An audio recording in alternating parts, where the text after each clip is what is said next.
ও দেবরের সাথে বসে ভাত খাওয়া জায়েজ আছে?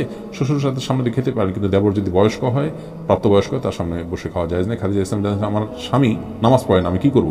তাকে বোঝানোর চেষ্টা করবেন, নাসিহা করবেন, অন্যদের দিয়ে বোঝাবেন, দোয়া করবেন, আলটিমেটাম দিবেন, যত রকমের পথ আছে সবগুলো অবলম্বন করবেন। রেদওয়ানুজ্জামান জানতে চাচ্ছেন, ছেলেদের কি আংটি পরা যাবে? আংটি পড়তে পারবে ছেলেরা, বিশেষ করে আপনার রূপার আংটি পড়তে পারবে বিশেষ উদ্দেশ্যে, বা যে কোনো সৌন্দর্যের জন্য পড়তে পারে, পাথর থাকলেও সেটাও থাকতে পারবে। তবে স্বর্ণ পড়তে পারবে না। কে এম শফিকুল ইসলাম জানতে চাচ্ছেন, জাকাতের টাকা আলাদা ফান্ডে জমা রেখে জাকাতের টাকা দিয়ে ব্যবসা বিনিয়োগ করে জাকাত ফান্ডের টাকা বৃদ্ধি করা যাবে কিনা, এ বিষয়ে আপনার মতামত কি? জাকাতের টাকা গরিবকে মালিক বানানো আগ পর্যন্ত জাকাত আদায় হবে না, বিধায় জাকাতের টাকা দিয়ে ব্যবসায় বিনিয়োগ করা এটা জায়েজ নেই। এর মাধ্যমে আপনি গরিবকে দিলেন, প্রফিটটা মূলটা দিয়ে বিনিয়োগ করতে থাকলেন, এরকম করলে জাকাত আদায় হবে না। শামিমা নাসরিন জানতে চেয়েছেন, স্বামী চুরি করলেও কি তার জন্য তা স্ত্রীর জন্য হালাল? না, চুরি করলে সেটা স্ত্রীর জন্য হালাল না।